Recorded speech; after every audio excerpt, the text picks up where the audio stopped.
Et on va s'intéresser à la première demi-finale Supercar, la demi-finale B. On a entendu que les pilotes se plaignent un peu tout le temps. Hein. Trop, pas assez d'eau, de la poussière, ça va pas. Trop d'eau, ça ralentit, ça va pas non plus. Alors, qu'est-ce qui est le mieux? Non, ouais, c'est vrai, moi personnellement, je préférais quand même l'arrosage parce que la poussière c'est très dangereux, ça fait un écran devant la voiture et on ne voit absolument pas où on est. Que l'arrosage, c'est grave, mais voilà, il faut à nous débrouiller, on est aussi là pour ça, il faut apprendre au mieux la piste et se débrouiller. Les conditions sont les mêmes pour tout le monde et moi je préfère clairement l'arrosage. Et on va vous retrouver au départ de cette demi-finale en première ligne, à côté de Philippe Malouagne. En compagnie de David Mélier, également sur la première ligne, Grégory Le Guernevet sur la deuxième ligne, ainsi que Jack Brinet. On est parti pour 6 tours de course, on rappelle le but, se qualifier parmi... Oh attention, faux départ derrière. Faux départ de Jack Brinet. Et bon, c'est le premier qui a fait le faux départ, qui va prendre la pénalité. La pénalité, et bien comme au mondial, on effectue non pas un, mais 2 passages par le tour joker. Drapeau vert à nouveau. Et top, c'est parti pour 6 tours de course. Très bon envol pour une fois, Jean-Sébastien. Pour une fois, c'est pas trop mal parti. Après, c'était compliqué de tenir sur la distance Philippe Malouagne. Voilà, il y a un bon petit 50 chevaux d'écart entre nous lors du passage à la 3e vitesse, donc c'était assez compliqué à tenir sur la longueur. Et donc c'est le vainqueur de la première manche ASA et sa Clio qui sont en tête de la course. Devant vous, Jean-Sébastien Vigion. En 3e position, David Mélier. Il y a ensuite Grégory Le Guernevet et Jack Brinet. Grégory Le Guernevet, transfuge de la D3 qui est passé en supercar pour l'occasion ce week-end. Tout de suite performant, tout de suite dans le coup. Voilà, l'habitude de la 4 motrice qui n'était pas perdue ce week-end. Et on a vu l'entrée du tour joker. Pour l'instant, personne n'a effectué son passage. Avec Jack Brinet, qui lui devrait passer. Ah oui, si, Jack Brinet, parce qu'en championnat de France, si on a une pénalité, si on a volé le départ, on est obligé d'effectuer son passage dans le tour joker dès le premier tour. Voilà, la pénalité est obligatoire dès le premier tour. On voyait là les traces d'arrosage, hein, comme on parlait tout à l'heure. On voit ici un arrosage qui était vraiment important dans cette ligne droite. Sinon, ça faisait un écran de poussière. On ne voyait absolument pas le virage rapide qui arrivait. Alors, on va tempérer, hein. C'est vrai que les pilotes se plaignent tout le temps. Là, c'est beaucoup moins important lors d'une manche qualificative où la place compte. En revanche, lors des manches qualificatives, oui, ça peut être un problème si on est dans la première série, parce que une fois que la piste est arrosée, la piste est plus lente, et on établit une hiérarchie parmi tous les concurrents en fonction du temps pour effectuer 4 tours. Donc voilà. Voilà dans le sens où ça peut poser problème, un problème surtout dans les manches qualificatives, non pas en phase finale peut-être. Non, pas en phase finale, mais en manche qualificative, la piste ne s'accélérait pas non plus du tout au rien en l'espace de 2-3 séries. Donc je veux dire, il y avait certes un petit avantage pour la dernière série, mais il n'était pas non plus monstrueux. Et là vous voyez quelque chose par le pare-brise, on vous a vu derrière Philippe Malouagne. C'est limité, question visibilité quand même. Et puis j'ai pas voulu mettre les essuie-glaces pour éviter de finir en tartiner le pare-brise, donc c'est pour ça qu'il y a pas mal de projection dessus, mais ça suffit pour suivre la bonne distance. Bon, ben pour l'instant 4e tour dans cette finale, toujours personne dans le tour joker. Ouais, ça se suit, hein, devant se marquent les uns les autres, il n'y a pas... Voilà, le départ donne un peu une hiérarchie qui se respecte, donc on se marque un peu les autres, personne n'ose rentrer en premier et pour le moment ça se suit. Oui, et puis surtout il y aura un seul éliminé, a priori ce sera Jack Brinet, parce qu'il doit effectuer 2, il est déjà dernier, il doit effectuer encore à nouveau un passage par le tour joker comme les 4 autres concurrents. Ça et en plus voilà, on était tous un petit peu tendus au niveau des choix, enfin des plans de pneus ce week-end et on commençait tous à être un petit peu limite en pneus, donc pour ma part comme pour Philippe, on était avec des vieux pneus dans cette demi-finale. Moi j'avais un pneu à rôder pour la finale, donc une fois que la hiérarchie était mise en place, il n'y avait plus vraiment d'attaque à donner. Alors on parlait des pilotes qui peuvent souffrir dans les habitacles, vous avez parlé de 60 degrés, est-ce que les mécaniques souffrent également alors qu'on entame le dernier tour? Oui, les mécaniques ont souffert et d'ailleurs dans un dernier tour j'ai commencé moi à avoir eu une alerte de température. Voilà, c'était assez compliqué pour les mécaniques sur les phases finales parce que c'est plus long qu'une manche et du coup ça chauffait énormément. Et puis surtout de la dégradation au fil du temps que ça peut entraîner. Ouais, alors là on voit c'est le train-train, dernier tour de course. On peut supposer que Philippe Malouagne va prendre le tour joker, voilà qui est fait. Que vous, Jean-Sébastien Vigion, vous allez prendre le joker, on vous rentrez, David Mélier, Grégory Le Guernevet et Jack Brinet. Tout le monde en dernier tour pour prendre le tour joker. Pas question de stratégie dans cette demi-finale B de la manche de la Verrée. Voilà, Et à l'arrivée, eh bien, voilà, c'était une procession en fait. Victoire de Philippe Malouagne devant vous, Jean-Sébastien Vigeon. 3e, David Mélier. 4e, Grégory Le Guernevet, qualifié pour la finale, ce qui n'est pas le cas de Chuck Brinet. Confirmation. bien pénalisé par ces deux tours jokers. Voilà, confirmation du classement avec un seul éliminé, Chuck Brinet. Place au bouquet final avec la dernière course du meeting, le supercar. 7 tours de piste, un passage par le tour joker. Et puis là, peut-être l'occasion pour le poleman Samuel Peu de faire la différence. On vous retrouve ici avec votre Citroën DS3. Un gros problème sur le pare-brise. Les projections Sur qui Sébastien. ont fait vivre un peu le pare-brise de façon Anormal. pendant ce week-end. Fabien Chanoine, qualifié in extremis. Il n'a pas volé son billet pour la finale, mais ça a été dans la douleur. En première ligne, Samuel Peu, Philippe Malouagne, Emmanuel Anne.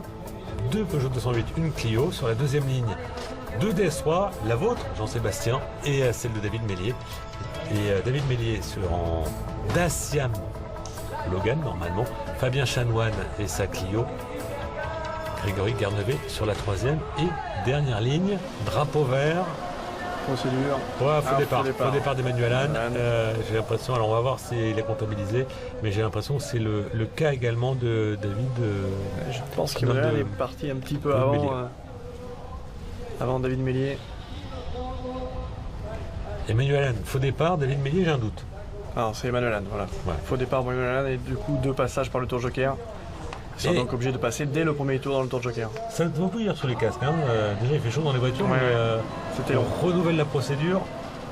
Ça doit être compliqué. Nouvelle procédure et c'est parti. Pour Très cette bon départ de Philippe Malouagne. Quel envol. Et Emmanuel Anne et vous qui êtes au coup d'un coup, attention à Emmanuel Anne qui vous gêne un peu. Emmanuel Anne. Et vous ressortez 4e, Jean-Sébastien Vigeon. Et Philippe Malouagne qui surprend un peu tout le monde sur ce départ. Attention à Samuel Voilà. Peu qui va Et peut-être hop, tenter Emmanuel sa Anne. chance. Non. S'arrête ici dans le virage et c'était chaud derrière. Et donc vous récupérez la 3e place, Voilà, Jean-Sébastien. je récupère la 3e place. Un peu plus loin. En tête, Philippe Malouagne et Samuel Peu. Ça rappelle un peu la finale de la première manche de la saison à l'essai dans la Manche, où jamais, alors voilà, Emmanuel a Emmanuel qui repart, mais jamais Samuel Peu n'avait pu trouver l'ouverture sur Philippe Malouagne. ouais, et puis ça doit bouillir sous le casque de Samuel. Je pense que voilà, il s'en rappelle à ce moment-là de la course. Et On le voit, ça passe très près des rails pour Samuel Peu. Je vous invite à regarder la Peugeot 208 toute blanche. Regardez, aucune marge de sécurité pour Samuel c'est un Peu. peu, mais à la fois avec une voiture très équilibrée, on le voit jamais. Je me demande si on entend le rail frotter. Presque. Ouais, mais c'est vraiment, on voit la voiture toujours, je dirais, il est jamais en limite d'adhérence, une voiture toujours très bien équilibrée, il en fait réellement ce qu'il veut pendant la finale et ça compte beaucoup. Regardez, le leader, Philippe Malouagne. Mais il y a la différence, ouais. Philippe Malouagne qui est obligé d'élargir ici pour repiquer et Samuel n'a pas besoin de faire tout ça, il reste tout à la corde et ça va aussi vite. C'est la fin. Et On va deux entamer hommes le qui s'envolent. 3e tour. On retrouve Fabien Chanoine qui lui est en 6e position. Sur ici dans la poussière, on est à l'aveugle, derrière Grégory Le Guernevet. Tour joker pour Fabien Chanoine. Samuel Peu, toujours Au contact au de Philippe Malouagne. contact de Philippe Malouagne. Là, tout va jouer à la stratégie. Alors, jusqu'à la saison dernière, Samuel Peu n'avait pas de spotter, gérait sa course tout seul. C'est terminé depuis cette saison. Cette saison, il est parfaitement renseigné. Et là, ça va peut-être être un atout sur cette course de la Il est Varée. beaucoup plus à l'aise que Philippe Malouagne. 208 qui est vraiment très équilibré, je me répète, mais voilà, il est Alors, très facile. attention à pas C'était partir à la chaud faute. ici, hein. Vous rentrez dans le tour joker. Le joker pour moi pour essayer de sécuriser cette 3e place. Alors, À ce moment-là, en fait, moi aussi très bien renseigné par les spotters et surtout la voiture en panne dès Fabien le Chanoine. départ. C'est chaud, c'est la poussière, la poussière ici qui fait que tout le monde s'écarte. Alors, une question de stratégie, Jean-Sébastien. Est-ce que ce ne serait pas le moment là pour Samuel Peu de rentrer dans le tour joker pour, parce Si, que si, complètement. En plus, il est bloqué. Moi, je suis rentré dans le tour joker derrière. Donc l'avance est importante et comme il est bloqué derrière Philippe Malouagne, voilà, c'est maintenant la bonne stratégie serait qu'il rentre ce tour-ci. Alors, on va voir s'il va le faire. Est-ce qu'il est... Ouais, oui, voilà, parfait. c'est fait pour Samuel Peu. Bon, c'était logique, hein, si j'arrive à trouver, Voilà. normalement, c'est que c'est facile. Si je trouvais qu'on est tous d'accord, c'est que c'est facile. C'est facile.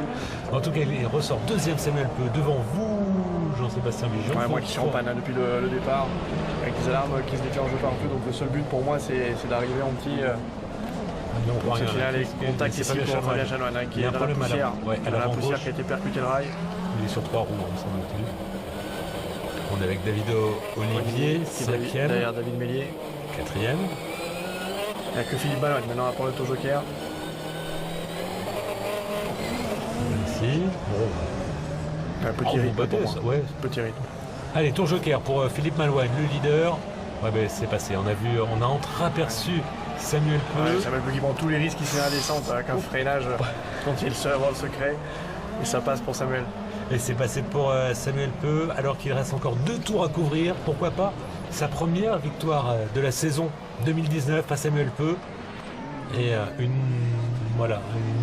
emprise, une mainmise sur le championnat qui se décide. Il était déjà en tête avec des podiums, 4 podiums depuis le début de l'année en 4 courses. Peut-être un 5e podium, une première victoire. Donc là, ça serait Ouais, une performance et mainmise régularité. totale sur le championnat. Bon, 2 tours à tenir. On sait qu'il a une air solide, on va voir ce qu'il est. Moi, il est moins près des rails malgré tout. On voit Philippe Malouane qui carte de plus en plus ici dans le virage et ça profite à Samuel Peu. Ouais, qui prend pas beaucoup plus de marge avec les rails, Samuel Peu. Non, Samuel elle attaque pendant les 7 tours. Garçon qui n'a jamais rien.